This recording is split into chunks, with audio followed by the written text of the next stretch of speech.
Hi, my name is Jenny Lauren Dowden for Conduit News, and today we have Senator Dan Sullivan joining us. Just last night, he had a great win there in Senate District 20. He's also going to talk about another win for the citizens of Craighead County regarding the library funding.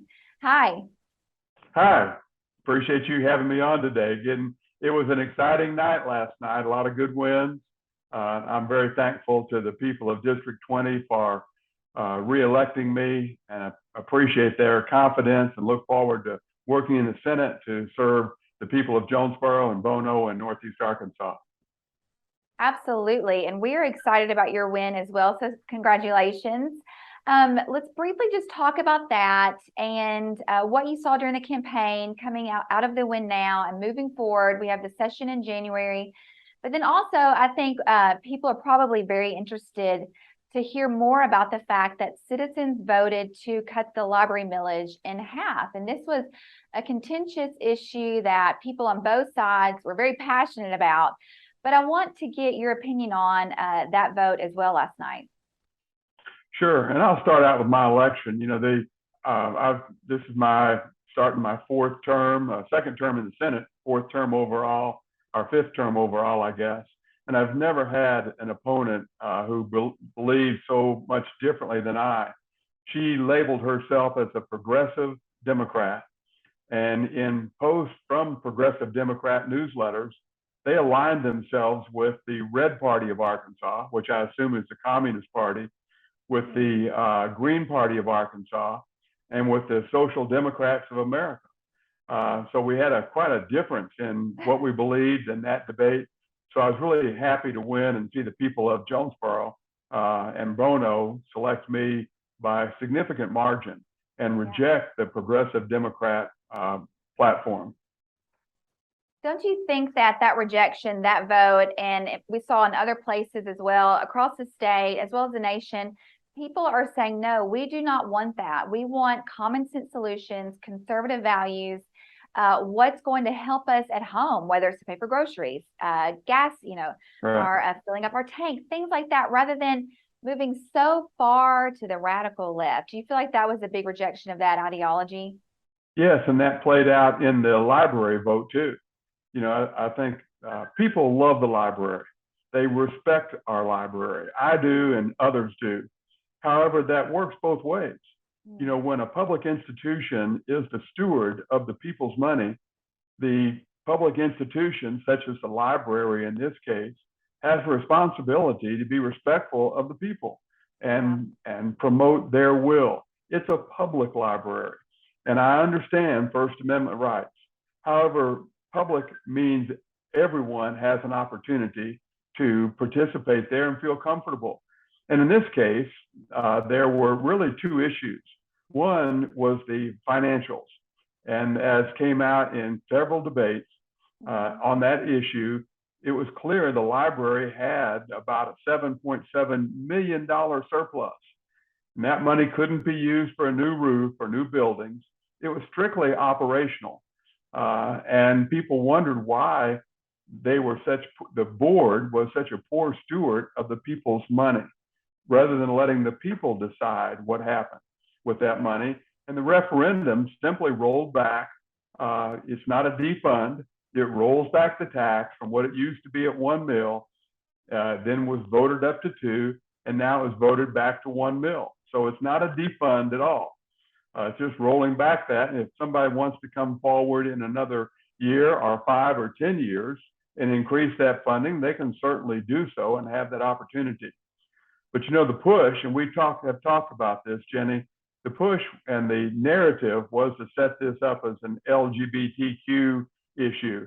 And that's just not the case. There are two separate issues. And the issue isn't LGBTQ. The issue is whether or not we're going to have sexually explicit material in the children's section. It has really nothing to do with LGBTQ, although that's what folks would have you believe. It's about having sexually explicit material in the children's section. And in a public library, the public here in Jonesboro, I don't think supports that. Now, what will happen going forward, I'm not sure. But that issue is up for discussion and will continue to be a discussion, and that's a good thing. I think so too. And it's always really interesting to me when I hear someone say, oh, well, it's just about the books. It really doesn't matter what sexuality, whether it's heterosexuality, homosexuality, it's still sexually explicit. Why do you want that in a children's library section? That doesn't make sense to me. I think that should be. Sexually explicit is sexually explicit. It doesn't make any difference whether it's male on male, male on female, female on male, female with a female. It's sexually explicit, and they have pictures like that and books about that, and it's just not appropriate in the children's section. And that's been our comment the entire time. But again, people get more publicity and get more airtime if they call it an LGBTQ issue, and it's just not the case here in the Jonesboro Library. Talk to us about, and you briefly touched on this, but about government institutions, the public library there, they are simply stewards of the people's money. And this vote to roll back that funding is really the people saying, we're holding you accountable, and this is how we're going to do it. Do you think that this could possibly set a precedent for other places across the state?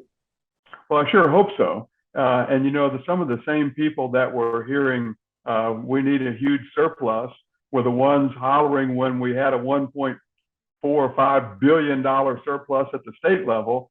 They were saying, give that money out, give that money out. Don't keep a big surplus. And now all of a sudden they want to keep a big surplus. And of course, I've always been favorable to, again, it's the people's money. And if we have a surplus, give it back to the people. And I think you'll see that in this legislative session coming up, when the people, when we tax them so much that we have a surplus, we need to be giving it back either in services or just giving them back the cash.